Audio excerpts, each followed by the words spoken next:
समीचीन विकल्पों का सम्यक समाधान। सुनिए परम पूज्य श्रमण श्री सुप्रभ सागर जी महाराज के मुखारबिंद से YouTube चैनल सुप्रभ उवाच पर शुभाशीष परम पूज्य श्रमणाचार्य 108 श्री विशुद्ध सागर जी महाराज। सानिध्य श्रमण सुप्रभ सागर जी महाराज, श्रमण प्रणत सागर जी महाराज। पुणे आर्जक श्री रविंद्र जयश्री, कुमारी परिणा गहाणकर अमरावती, 100 मोक्षता राजस डोन गावकर औरंगाबाद। ओम नमः सिद्धेभ्य। नमो नमः सत्तहितंकराय वीराय भव्याम्बुजभास्कराय अनंतलोकाय सुरार्चिताय देवादिदेवाय नमो जिनाय देवादिदेवाय नमो जिनाय। पंच परमेष्टि भगवान की जय। परम पूज्य आचार्य भगवंत गुरुवर विशुद्ध सागर जी मुनि महाराज की, परम पूज्य मुनि श्री सुप्रभ सागर जी महाराज की जय।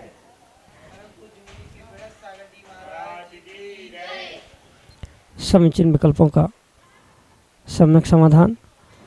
सम्यक ज्ञान की वह अनूठी विधा जिसके माध्यम से हम सभी अपने मन में उत्पन्न होने वाले उन ऐसे अनेकानेक समीचीन विकल्पों का सम्यक रूप से समाधान प्राप्त करते हैं, जो सम्यक समाधान हमारे अंतरंग को एक अनूठी सुख शांति की अनुभूति कराने वाला होता है।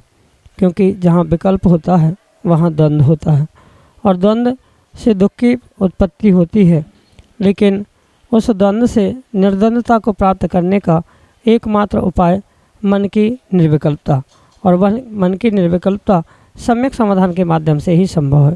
तो परम पूज्य आचार्य भगवंत गुरुवर विशुद्ध सागर जी महाराज के मंगल शुभाशीष एवं उनकी अनुकंपा से परम पूज्य मुनि श्री सुप्रभ सागर जी महाराज ने वह अनूठी विधा प्रदान की है, जिसके माध्यम से हम भी अपने मन में उठते उन विकल्पों को समीचीनता प्रदान करते हुए उनका आगम के परिप्रेक्ष्य में सम्यक समाधान प्राप्त कर सकते हैं।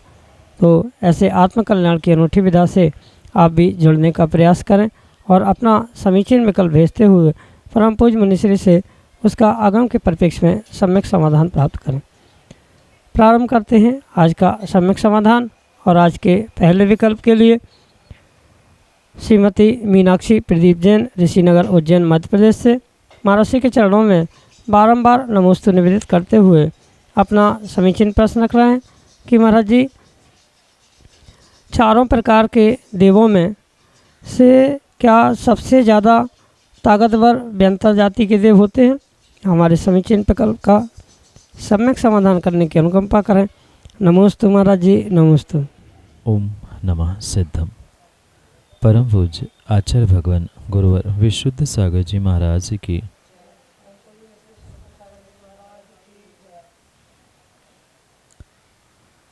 आगम में जो 4 प्रकार के देवों का व्याख्यान आता है, उनमें से भवनवासी, व्यंतर, ज्योतिष और वैमानिक, ये जो भेद कहे हैं, इसमें आवश्यकता नहीं है कि व्यंतर जाति के देव ही सबसे ज़्यादा ताकतवर होते। प्रत्येक जाति के देवों की अपनी अपनी ताकत है, अपनी अपनी शक्ति है, और सर्वश्रेष्ठ देव वही कहलाते हैं जिनकी विशेष शक्ति हुआ करती है, विशेष रिद्धि आदि हुआ करती है। ऐसे जो वैमानिक देव है वे ही सर्वश्रेष्ठ या सर्वशक्तिमान स्वीकार किए जाते। उपद्रव करने के निमित्त से जो व्यंतर जाति के देवों की विशेषताएं पंचकलण आदि में दिखाई जाती है, ये वहाँ की मात्र एक नाटकीय प्रस्तुतिकरण के कारण से ही देखने योग्य समझना।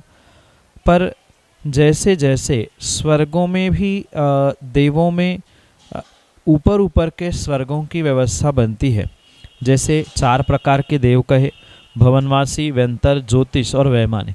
इनमें से भवनवासी से श्रेष्ठ व्यंतर, व्यंतरों से और श्रेष्ठ ज्योतिषी, और ज्योतिषी से और श्रेष्ठ शक्तिशाली वह वैमानिक देव कहलाते। वैमानिक देवों में भी जो 16 स्वर्ग, 16 स्वर्गों के बाद अनुत्तर, अनुदिश आदि आदि की जो व्यवस्था है, उनमें क्रम क्रम से उन देवों की शक्ति और विशेष होती है। उनकी रिद्धियाँ, उनका सब कुछ कार्य विशेषता को देने वाला हुआ करता है।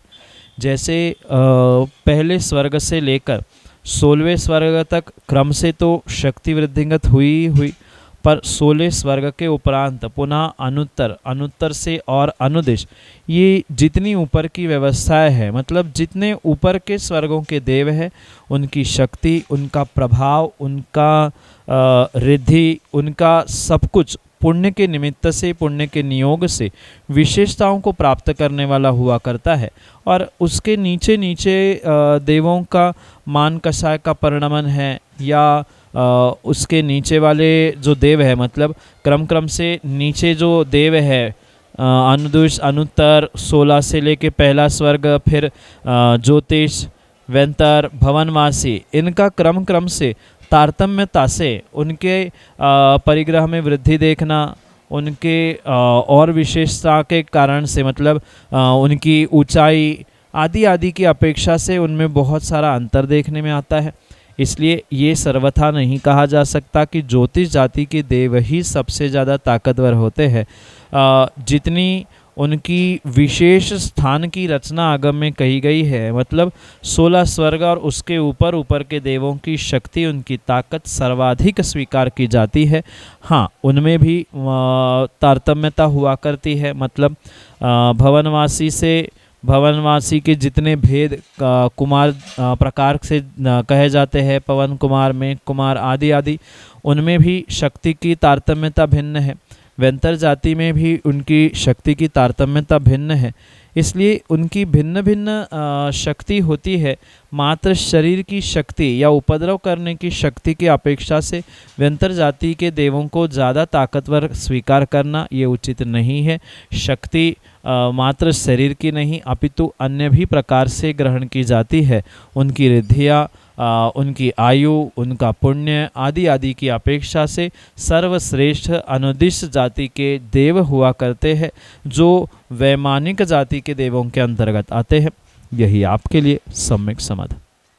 अजय जैन, शहादतगंज, लखनऊ, उत्तर प्रदेश से महाराज जी के चरणों में बारंबार नमोस्तु निवेदित करते हुए अपना समीचीन प्रश्न करें कि महाराज जी, हम श्रावक, हम युवा धर्म की प्रभावना सम्यक मार्ग से चलते हुए कैसे कर सकते हैं? हमारे समीचीन प्रकल्प का सम्यक समाधान करते हुए हमारा मार्गदर्शन करें। नमोस्तु महाराज जी, नमोस्तु।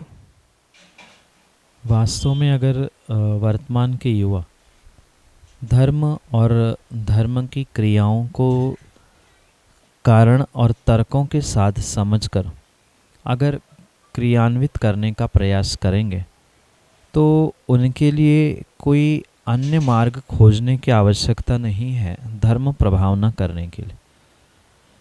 कहने का तात्पर्य ये है कि बहुत बड़े बड़े ढोल धमाके फोड़ने से या कई बहुत बड़े बड़े होल्डिंग्स, फोटो, फ्लेक्स आदि लगाने से धर्म की प्रभावना हो, ये आवश्यक नहीं है। अपितु जो सच्ची धर्म की क्रियाएं हैं, उन क्रियाओं को अगर युवा अपने युवावस्था में ही समझकर करने का प्रयास करे, तो पक्का है कि वह बहुत सारा धर्म का प्रभावना करने का श्रेय अवश्य ही प्राप्त कर सकते हैं, पुण्य अवश्य ही प्राप्त कर सकते। प्रभावना को समझाते हुए आचार्य भगवंत कहते हैं, जो अज्ञानी जीव है, उन अज्ञानी जीवों के लिए यथासंभव उनके अनुसार और स्वयं के शक्ति के अनुसार जो धर्म को ज्ञापित करने का, धर्म को प्रदर्शित करने का, धर्म के प्रति उस व्यक्ति को स्थापित करने का जो पुरुषार्थ किया जा रहा है, धर्म को समझाने का जो प्रयास किया जा रहा है, वही धर्म की सच्ची प्रभावना होती है। और इस परिप्रेक्ष्य में अगर वर्तमान के युवा रात्रि भोजन का त्याग करते हुए किसी यात्रा या किसी बाहर स्थान पर पहुंचने पर तुरंत शाम होते ही अपना स्वयं का टिफ़िन खोलकर खाते हैं। कहीं पानी पीते समय उन्होंने बॉटल का पानी पीने की जगह अगर नल में छन्ना लगाकर या कहीं पानी छानकर पीने का प्रयास किया तो सहजता से ही वहाँ ये कहने की आवश्यकता नहीं पड़ेगी कि ये कोई जैन धर्म को बिलोंग करते हैं, जैन धर्म वाले हैं। सहजता से ही वहाँ उनकी इन क्रियाओं से ये ज्ञात होता है, पता चलता है कि कहीं न कहीं ये जैन धर्म को मानने वाले हैं और इसी कारण से ये शाम को जल्दी भोजन कर रहे हैं, सूर्यास्त के पहले पानी छान कर पी रहे हैं। इतना भी करने से वह जैन धर्म की बहुत महती प्रभावना आज के युवा कर सकते और विशेष करके युवा ऐसा कार्य करेंगे तो स्वाभाविक रूप से धर्म की और महती प्रभावना होगी। अभक्ष खाते समय विवेक रखना, रात्रि भोजन के समय विवेक रखना, पानी का प्रयोग करते हुए छानने का विवेक रखना आदि बहुत सारी क्रियाओं का विवेक पूर्वक पुरुषार्थ करने से वह युवा बहुत सारे धर्म की प्रभावना कर सकते हैं। सुबह उठकर धोती दुपट्टा पहनकर मंदिर के लिए प्रस्थान करेंगे तो गली मोहल्ले नगर के व्यक्ति अपने आप समझ जाएंगे कि ये जिनेंद्र भगवान का अभिषेक पूजन करने के लिए जा रहा है और युवा जा रहा है, तो फिर वह विशेष आकर्षित होते हुए धर्म की महती प्रभावना वहाँ हो सकती है। बाकी जो सामान्य साधन व्यवहारिकता में देखे जाते हैं, जैसे किसी विशेष क्रियाओं में, कार्यक्रमों में या आयोजनों में जलूस आदि के माध्यम से है या अन्य भी बहुत सारे ऐसे आयोजन होते हैं, वार्षिक आयोजन हैं, दशलक्षण हैं। इन आयोजनों में, कार्यक्रमों में भी बहुत धूमधाम से जैन धर्म को स्थापित करते हुए जैन धर्म की प्रभावना की जाती है। निर्ग्रंथ मुनि नगर में आते हैं तो उनकी आगवानी, उनका विहार, उनकी व्यवस्थाओं के साथ साथ जुड़ते हुए जो अनजान व्यक्ति है उनको जैन धर्म क्या है, ये मुनिराज क्या होते हैं, क्यों पैदल विहार करते हैं आदि सब कुछ समझाना, ये भी एक प्रकार की जैन धर्म की प्रभावना हो सकती है।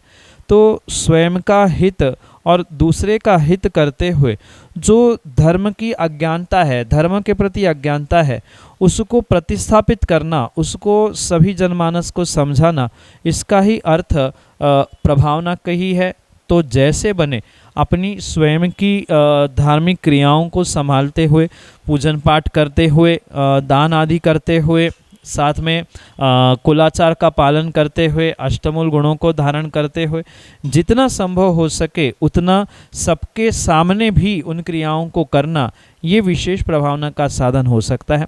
जैसे बहुत सारे युवा नियम भी लेते हैं पर ये भावना रखते हैं कि बाहर की छूट है, हम घर में तो आलू प्याज नहीं खाते पर बाहर अगर पहुंच गए तो खा सकते। तो बाहर भी जाकर उन्हीं नियमों का अगर पालन किया जा रहा है, रात्रि भोजन का त्याग किया जा रहा है, तो वो विशेष प्रभावना का निमित्त हो सकता है। वहाँ बिना कहे, बिना फ्लेक्स लगाए, बिना ढोल धमाके किए जैन धर्म क्या है वह युवाओं के उन क्रियाओं के माध्यम से समझाया जा सकता है। यही आपके लिए सम्यक समाधान। संजीव जैन, संयोजक अमृतोद्भव पावस योग समिति 2024 लखनऊ से अगले समीचीन विकल्प करें। नमस्ते महाराज जी। महाराज जी, मेरा प्रश्न ये था कि परिग्रह को नरक गति का कारण बताया, लेकिन देखा यह जाता है महाराज जी कि सबसे ज़्यादा पाप आदमी मान कषाय के कारण करता है। तो मान कषाय की परिणति त्रिंश गति बताई, तो ये कैसे क्या है, थोड़ा डिफाइन करें तो अच्छा रहेगा महाराज जी, क्योंकि मान कषाय आज के समय में सबसे ज़्यादा हावी है लोगों पर और सबसे ज़्यादा दुर्गति के पथ उसी लिए बनता है आदमी। तो थोड़ा सा इसका स्पष्ट करें। नमस्ते महाराज जी। बहुआरंभम परिग्रहत्वम नारकस्याविषा, इस प्रकार का सूत्र देते हुए आचार्य भगवान उमा स्वामी महाराज प्रत्येक श्रावक को और प्रत्येक जीव को ये समझाना चाहते हैं कि बहुत आरंभ और बहुत परिग्रह से जीव नरक जाता है। पर इसका मतलब ये नहीं है कि कोई विशेष कषाय के कारण से वह नरक नहीं जाएगा। चाहे मान कषाय हो, चाहे लोभ कषाय हो, चाहे क्रोध हो या मायाचारी क्यों ना हो, इन सभी कषायों का फल पूर्ण रूप से दुर्गति रूप ही प्राप्त होता है, इसमें किसी प्रकार से शंका करने की आवश्यकता नहीं। जैसे मायाचारी का फल आचार्य भगवंतों ने तिर्यंच गति रूप कहा है, पर अन्य कषायों को किसी एक गति विशेष से नहीं बांधते हुए ये स्पष्ट समझाया है कि क्रोध, मान और लोभ तीनों कषायों की अगर तीव्रता है तो वह जीव नियम से दुर्गति को ही प्राप्त करेगा, इसमें किसी प्रकार से कोई शंका नहीं। पर बात अगर हम सूत्र की कहे, तत्वार्थ सूत्र की या अन्य ग्रंथों में भी जो नरक गति के प्राप्ति के लिए कारण कहे, वहाँ आरंभ और परिग्रह को रखा है, तो ये ध्यान रखें कि सूत्र संक्षेप रूप से होता है और जो उसका साधकतम साधन होता है, मतलब जो लास्ट साधन होता है, उसका ही कथन वहाँ पे किया जाता है। जैसे कोई बालक 10वीं कक्षा में पहुँचा तो उससे पूछा जाए कि वह 10वीं कक्षा में कैसे पहुंचा, तो 9वीं की परीक्षा दी और 10वीं में चला गया, ऐसे जैसे सामान्य उत्तर होता है, वहाँ ये अंडरस्टूड होता है, वहाँ ये समझा जाता है कि पहली, दूसरी, तीसरी आदि सभी कक्षाओं को पास करते हुए वो 9वीं तक पहुँचा है और फिर 9वीं की परीक्षा देकर वह 10वीं में प्रवेश कर चुका है। बिल्कुल इसी प्रकार से यहाँ भी नरक गति के प्राप्ति के लिए जो कारण परिग्रह और आरंभ को कहा है, उसके कारण के रूप में इन कषायों को समझना होगा, क्योंकि जो वर्तमान में जीव परिग्रह को इकट्ठित कर रहे हैं, कहीं न कहीं परिग्रह को प्राप्त करने वाले जीव मान कषाय की पुष्टि के लिए ही परिग्रह को प्राप्त कर रहे हैं, हिंसा भी कर रहे हैं, क्रोध भी कर रहे हैं, झूठ भी बोल रहे हैं। तो उसके पीछे का मुख्य कारण व्यक्ति की मान कषाय है, जो मानव गति के लिए जन्म जात ही प्राप्त होती है। ऐसे मानव गति में मिलने वाली, मानव पर्याय में मिलने वाली ये मान कषाय ही कारण है। साधकतम साधन भले ही परिग्रह और आरंभ कहा है, पर कारण का कारण जो परंपरा से कारण बनने वाला है, ये कषाय उस परंपरा से कारण बनने के कारण से उसे भी नरक का ही साधन कहा जाता है। आगम में वह परंपरा से प्राप्त होने वाले कारणों को ग्रहण ना करते हुए मात्र संक्षेप से आरंभ और परिग्रह को ही नरक का साधन कहा, पर जो भी आरंभ और परिग्रह हो रहा है वह मात्र और मात्र इन कषायों की पुष्टि के पीछे ही हो रहा है। 2 रोटी तो आज हर किसी के नसीब में है, पर 2 रोटी के लिए व्यक्ति पैसे नहीं कमाता है, अपितु बहुत बड़ी प्रॉपर्टी और बहुत बड़ा मान सम्मान मुझे प्राप्त हो, मेरी कीमत समाज में बहुत बड़ी हो जाए, इसी अपेक्षा और इसी उद्देश्य को सामने रखते हुए इस मान कषाय को प्राप्त करते हुए ही जीव दुर्गति और नरक जैसे कारणों को परंपरा से प्राप्त करता है। परिग्रह उसी का ही एक प्रतिफल है। आरंभ यानी बहुत सारी हिंसा भी इन्हीं कषायों का ही फल है, उनकी ही देन है। इसलिए भले ही प्रत्यक्ष मान कषाय या कषायों को दुर्गति का कारण नहीं कहा है, पर कारण होने के कारण से वह इनडायरेक्टली कहीं न कहीं नरक आदि दुर्गतियों का ही कारण है। यही आपके लिए सम्यक समाधान। महावीर जैन मड़वैया, वानपुर, उत्तर प्रदेश से अगले समीचीन विकल्प करें। नमोस्तु महाराज जी, नमोस्तु महाराज जी, नमोस्तु महाराज जी। हमारा विकल्प यह है कि लोग 13पंथी और 20पंथी के चक्कर में पड़ जाते हैं और अपनी दैनिक क्रियाओं को और जो धर्म की क्रियाएं हैं सब भूल जाते हैं। तो श्रेष्ठ मार्ग क्या है भगवान, मुझे बताइए। नमोस्तु गुरुदेव, नमोस्तु नमोस्तु नमोस्तु। सबसे पहले तो ये बात ध्यान रखें कि जिनागम में किसी भी प्रकार से किसी पंथ की व्याख्या प्राप्त नहीं होती। आज ये पंथों के नाम से लड़ने वाले जितने भी अहंकारी जीव हैं, उन्होंने आज तक सच्चे धर्म को समझा ही नहीं है। जिनेंद्र भगवान ने मात्र और मात्र एक ही सच्चा पथ कहा था, पर उस पथ पर जैसे ही व्यक्ति की अहंकार की बिंदी स्थान प्राप्त करती है, उस पथ का पंथ बनता है। ये लगभग 500-600 वर्ष पूर्व से ही ये पंथों की, आमनाओं की भिन्न भिन्न परंपराएं हमारे समाज में देखने के लिए मिल रही है। और आज जो ये समाज की विडंबना है, पंथों के नाम पर समाज के टुकड़े करना और स्वयं की रोटी सेकना, ये अहंकारी जीवों की जो व्यवस्थाएं समाज में देखने के लिए आ रही है, ये पक्का है कि आज पुण्य के उदय से वे अपने अपने पंथ, अपने अपने संप्रदाय और अपना अपना कार्य अपनी रोटी सेकने रूप कर रहे हैं, पर उसका प्रतिफल आने वाले समय में उनको बहुत तगड़े रूप से पाप कर्म के उदय के कारण से भोगना पड़ेगा। ये सत्य है और ये कोई आज की बात नहीं, अपितु कई वर्षों से और सैकड़ों वर्षों से ये जो विपरीत परिस्थितियाँ समाज में देखने के लिए मिल रही है, वह अपने अहंकार के पीछे किए जाने वाला ही कार्य है। और ध्यान रखें, अगर किसी प्रकार से आप जैसे युवा उन संप्रदायों में उलझकर, पंथों में उलझकर लड़ना सीखेंगे तो धर्म सच्चा क्या है, सच्चे देवशास्त्र गुरु की सेवा व्यवस्था वैयावृत्ति क्या है, ये भूलकर कहीं न कहीं ऐसे इस्तेमाल करने वाले अहंकारी जीवों के आगे पीछे घूमते हुए ही आप अपने धर्म की क्रियाओं का नाश कर रहे हैं। धर्म की क्रियाओं को समझने के लिए आगम ग्रंथों का स्वाध्याय करना आवश्यक है, किसी वर्तमान के नहीं, अपितु पूर्वाचार्यों ने बताए गए जो ग्रंथ है, लिखे हुए जो ग्रंथ है, उन ग्रंथों का स्वाध्याय करने से ही आपको सत्यता पता चल जाएगी कि वास्तविकता क्या है, क्यों है और कैसी है। और उसके साथ ही उस क्रियाओं को आप करने का प्रयास करें और जितना विवेकपूर्वक आप ग्रंथों का स्वाध्याय अध्ययन करेंगे, उतना ही आपको कार्य करने की प्रणाली, क्रिया का मार्ग, ये सब कुछ अपने आप खुले दिमाग से समझने की योग्यता प्राप्त हो सकती है।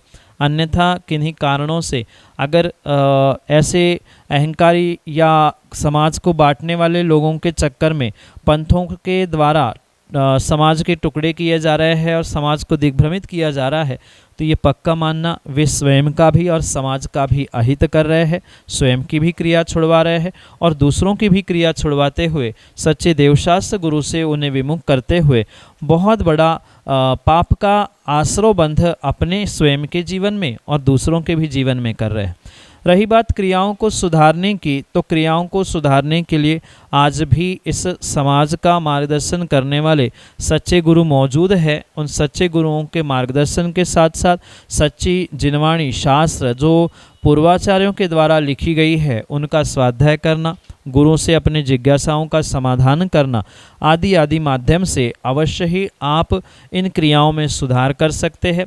पर ये विशेष बात ध्यान रखें कि क्रियाएं कोई भी हो सकती है, पर क्रियाओं के चक्कर में लड़ाई झगड़ा ये कोई धर्म नहीं है। आपस में सामंजस्य बनाते हुए जो जिसको जिस प्रकार से, जिस क्षेत्रीय स्थानीय सामाजिक व्यवस्थाओं को समझते हुए करने योग्य कार्य है, वही वास्तव में धर्म की क्रियाएं है। क्योंकि भावों की विशुद्धि, परस्पर में प्रेम, वात्सल्य, दया, करुणा, ये ही धर्म है। इसको छोड़कर अगर कोई धर्म की, किसी पंथ की पुष्टि करते हुए धर्म की क्रियाएं कर रहा है, तो वह उसका सच्चा धर्म हो ही नहीं सकता। इसलिए जो भावों की विशुद्धि के साथ हमें अच्छा लगे, ऐसा पुरुषार्थ करने वाला कार्य ही आपके लिए धर्म कार्य के रूप में फलीभूत हो सकता है, अन्य रूप से नहीं। यही आपके लिए सम्यक समाधान। समीचीन विकल्पों का सम्यक समाधान सुनिए परम पूज्य श्रमण श्री सुप्रभ सागर जी महाराज के मुखारविंद से। YouTube चैनल सुप्रभ उवाच पर शुभाशीष परम पूज्य श्रमणाचार्य 108 श्री विशुद्ध सागर जी महाराज। सानिध्य श्रमण सुप्रभ सागर जी महाराज, श्रमण प्रणत सागर जी महाराज। पुणे आर्जक श्री रविंद्र जयश्री, कुमारी परिणा गहाणकर अमरावती, 100 मोक्षता राजस डोन गावकर औरंगाबाद।